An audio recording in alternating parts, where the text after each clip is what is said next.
C'est l'heure des informations sur Speedline TV. Mesdames et messieurs, bonsoir et bienvenue dans ce journal. Dans les titres de l'actualité, comme chaque mercredi, les membres du gouvernement se sont réunis en Conseil des ministres. Plusieurs décisions ont été prises, notamment la création d'une commission nationale de réforme du droit. On fait le point dans un instant. Au sein du Parti Les Démocrates, la crise autour du parrainage de Michel Sodjinou prend de l'ampleur et menace la participation du parti à la présidentielle d'avril 2026. Plus de précisions dans ce journal. Et puis, dans l'actualité internationale, condamné à la peine capitale pour crime de guerre, l'ancien président congolais Joseph Kabila a refait surface à Nairobi où il a réuni plusieurs figures de l'opposition. Le gouvernement congolais a vivement réagi, dénonçant une capitale du complot.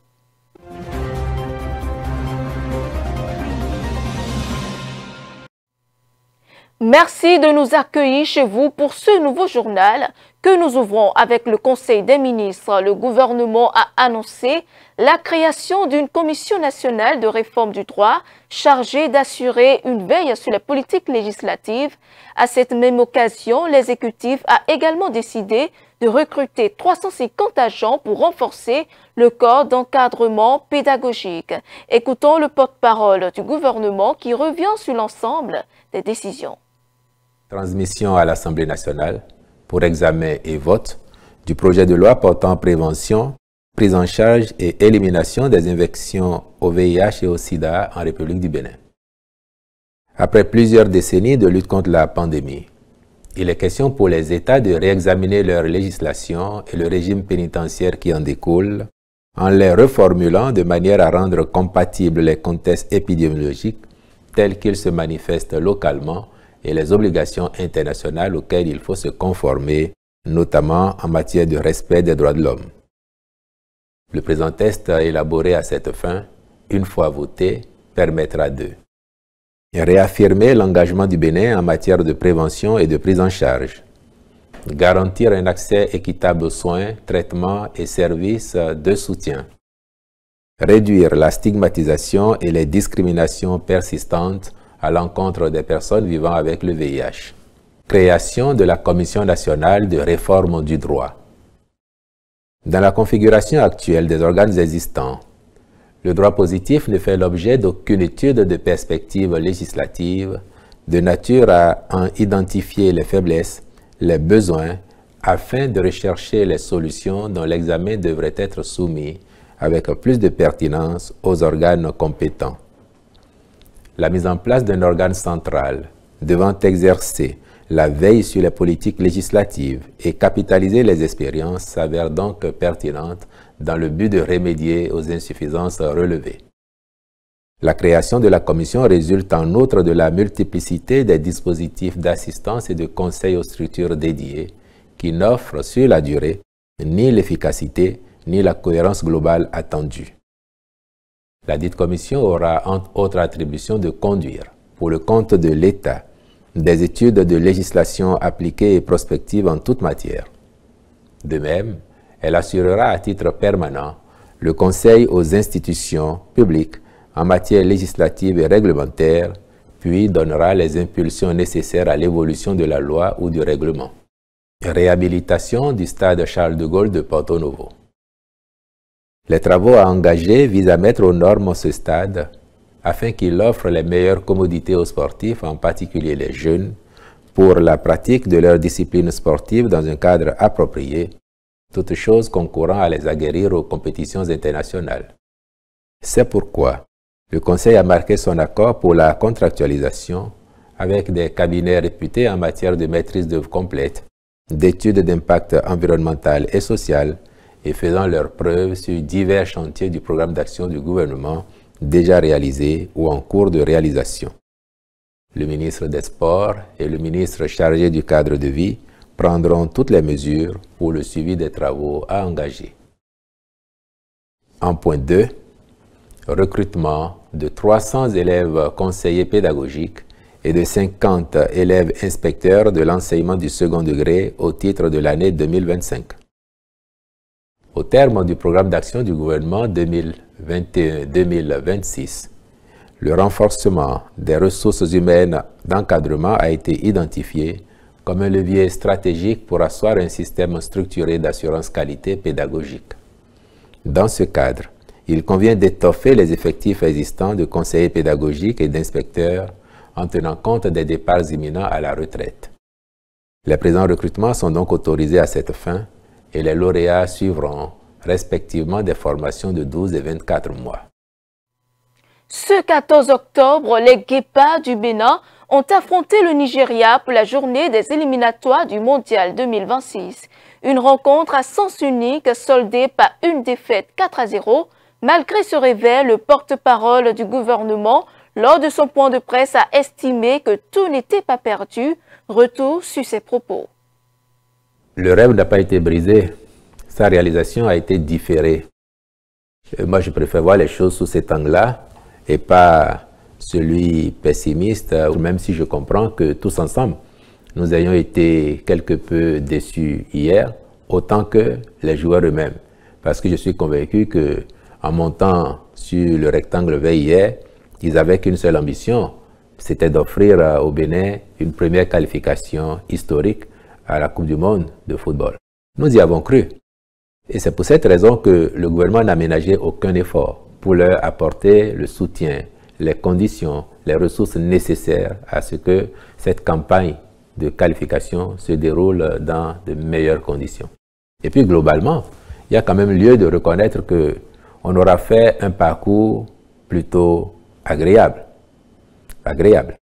Malheureusement pour nous, la dernière marche était un peu plus haute parce que nous sommes tombés sur un adversaire coriace qui avait manifestement faim et devant son public en cette dernière journée et ne voulait pas passer à côté de son devoir.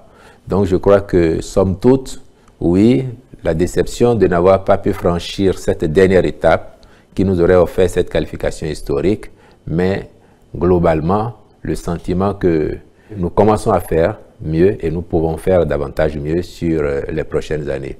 J'ai la conviction que les guépardos que nous avons, qui sont de jeunes guépards maintenant, ils vont devenir des guépards adultes, féroces, et que jouer aussi bien sur nos installations qu'à l'étranger ne nous empêcherait pas d'engranger le maximum de points à chaque fois que cela sera possible. Et dans le reste de l'actualité, la crise persiste au sein du Parti Les Démocrates, où le député Michel Sodjinou refuse toujours de céder son parrainage, créant une impasse qui compromet la participation du parti à la présidentielle d'avril 2026. Pour tenter de désamorcer la situation, Éric Rondeté, premier vice-président du parti, lui a adressé une lettre, l'exhortant à revenir sur sa décision. Michel Sodjinou n'a pas tardé à réagir en apportant une réponse ferme à cet appel. Plus de précision dans ce récit.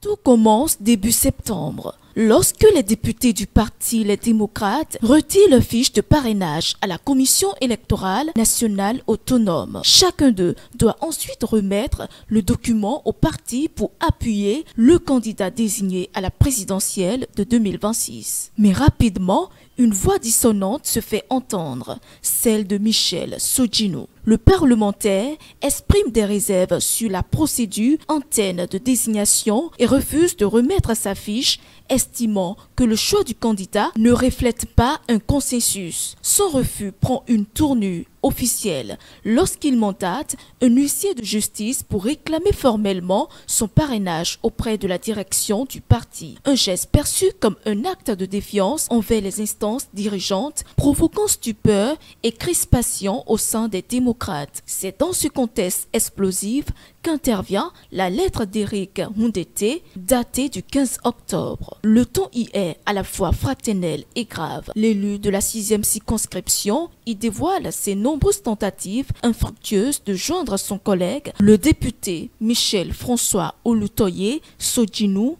coordonnateur de la 19e circonscription électorale et figure historique du parti, a rompu le silence dans une déclaration ce jeudi 16 octobre, accusant l'ancien président de la République, Boniaï, de dérive autoritaire et de confiscation de la démocratie interne, lançant un appel à la responsabilité collective et au courage moral au sein de son parti. Le député exhorte ses camarades à se remettre en question et à écouter la base. Cette sortie publique place Bouniaï et la direction du parti Les Démocrates face à une contestation interne d'une gravité sans précédent menaçant l'unité de la principale force d'opposition à l'approche des prochaines échéances électorales. Les institutions en charge des élections au Bénin s'activent pour les élections générales de 2026. Parmi elles figure l'ARAC. L'organe de régulation des médias a rendu public ce mercredi le chronogramme de ses activités prévues dans le cadre des élections couplées législatives et communales. Ce programme couvre la période allant de mai 2025 à janvier 2026. Le reportage. La haute autorité de l'audiovisuel de la communication RAC s'active pour les élections générales de 2026. Elle a rendu public ce mercredi 15 octobre le chronogramme des activités prévues dans le cadre des élections couplées législatives et communales. Ce programme couvrant la période allant de mai 2025 à janvier 2026 compte au total 51 activités. 15 d'entre elles ont été déjà exécutées et 36 restent à réaliser d'ici janvier 2026. Ne pas relayer des éléments de campagne. Vous avez lu ça tout à l'heure. Ça fait partie des interdictions. En fait, aucune RAC ne l'a inventé. C'est repris toujours du code électoral. Code électoral des politiciens. Code électoral qui n'est pas réaliste sur ce point. Parce que, en pleine période électorale, comment ne pas relayer des éléments de campagne? Mais les RAC respectent la loi. C'est écrit dans la loi. Aucune RAC n'a jamais sanctionné parce qu'on sait que les politiciens ils ont écrit ça sans réfléchir et ça c'est pour qu'eux-mêmes violent ça violemment, comme dirait l'autre, et le font tous les jours. Est-ce que le fait de dire voici mon candidat, voici le duo choisi, le meilleur choix, n'est-ce pas déjà un élément de campagne? Quelle est la faute d'un journal d'avoir relayé ça? C'est vous dire que nous n'avons pas fait les lois, nous les reprenons dans nos décisions, mais nous avons de la jugeote comme vous. Vous rappelez encore une fois que ce n'est pas pour empêcher la campagne, c'est-à-dire de respecter la déontologie. Avec ce chronogramme, l'ARAC réaffirme sa volonté et sa détermination à assumer sa mission de veille pour un traitement éthique et responsable de l'information garantissant une presse libre, professionnelle et responsable tout au long du processus électoral. Rappelons aux divers animateurs et créateurs de groupe WhatsApp qu'ils sont comme des directeurs de publication. Et ce n'est aucune invention de dire qu'ils seront responsables de ce qui sera mis sur leur forum. Et ceux qui relaient aussi, parce qu'il y a des 10 médias qui sont à l'étranger, qui se permettent, ce n'est pas du journalisme, mais bon. Ils disent tout ce qu'on ne peut pas dire. Ceux qui vont les relayer, je le répète, certains vont perdre leur numéro, perdre leur connexion. Parce que même les grands pays qui ont inventé Internet et tout, quand il s'agit de se protéger, ils n'ont pas d'état d'âme. Ils le font. Nous protégerons alors notre pays, nous protégerons notre démocratie par tous les moyens. Mais je tiens à redire, le but de la RAC, ce n'est pas de restreindre la liberté, surtout en cette période de fête. Il y a un conseiller ici qui a toujours dit que la période électorale, c'est la période des vendanges. N'ayez pas de complexe. Vendanger. Vendanger.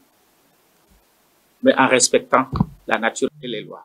Parmi les activités à venir, on note la formation des animateurs et promoteurs des médias en ligne, un séminaire de formation des animateurs des émissions interactives, ainsi que la vulgarisation de la décision de pré-campagne dans les circonscriptions électorales. Dans le cadre de la 6e édition du mois du consomme local, la ministre de l'Industrie et du Commerce a procédé au lancement officiel du marché d'exposition-vente des produits locaux. Cette cérémonie a connu la présence du préfet du littoral, des représentants des corps diplomatiques accrédités au Bénin et des promoteurs de produits locaux. Suivons le reportage.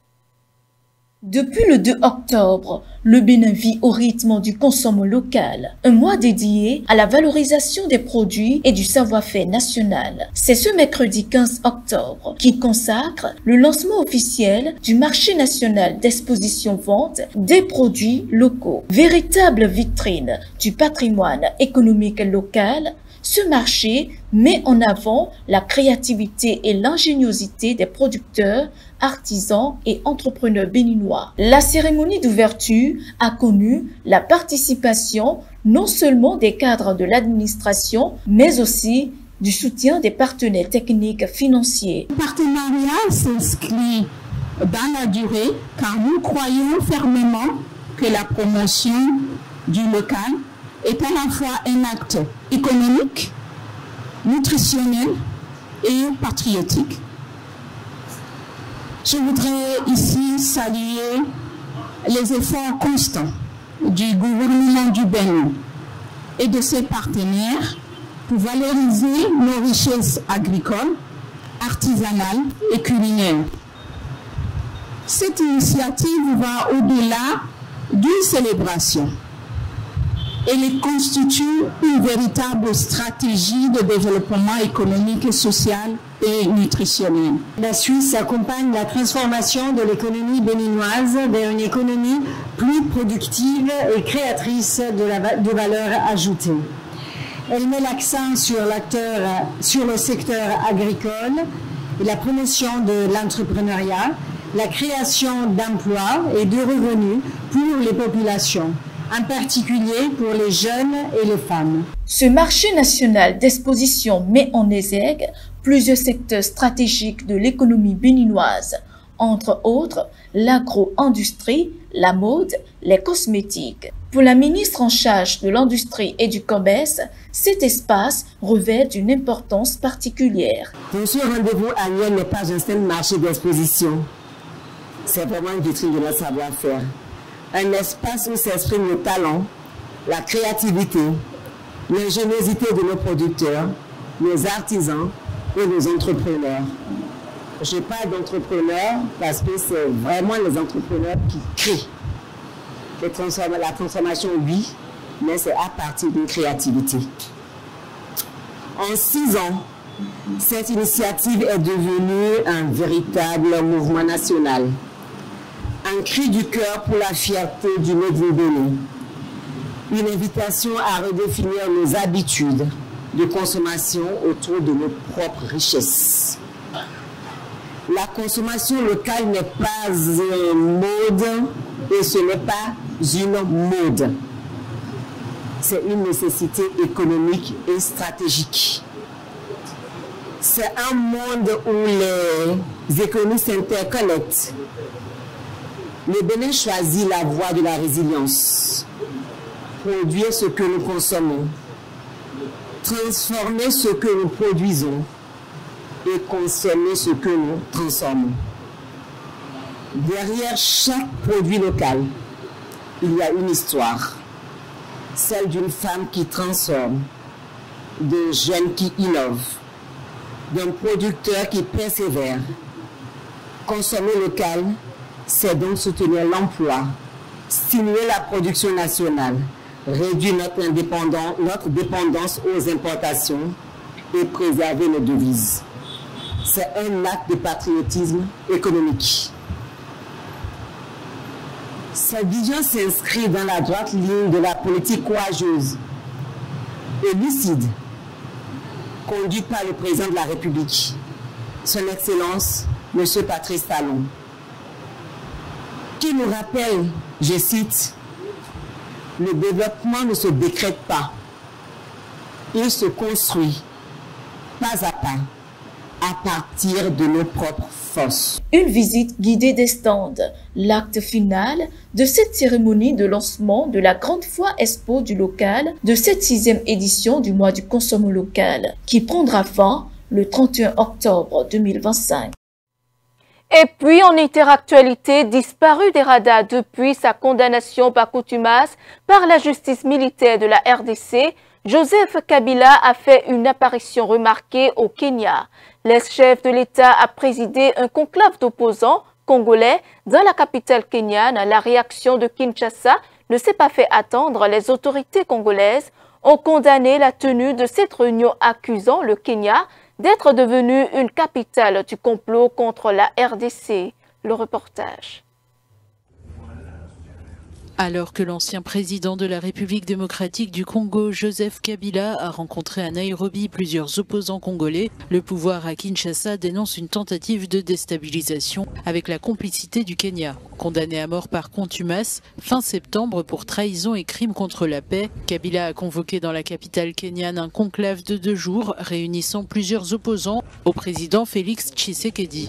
Baptisé conclave des forces politiques et sociales sur l'avenir du pays, la rencontre s'est conclue par la création d'un mouvement intitulé « Sauvons la République démocratique du Congo » dont Kabila prend la tête. Autour de lui, des figures comme Augustin Matata Ponyo, Seth Kikuni ou Franck Diongo. À Kinshasa, l'UDPS, le parti présidentiel, parle d'insultes à la mémoire des victimes du M23, rappelant les accusations de collaboration avec les rebelles soutenus par le Rwanda. Joseph Kabila, lui, assure vouloir rétablir la démocratie et la réconciliation nationale. Lors d'un discours au siège de l'Organisation pour l'agriculture et l'alimentation des Nations Unies, le pape Léon XIV a qualifié ce jeudi d'échec collectif le fait de laisser des millions d'êtres humains souffrir de la faim dans le monde et dénoncer l'utilisation de la nourriture comme arme de guerre. C'est après moi.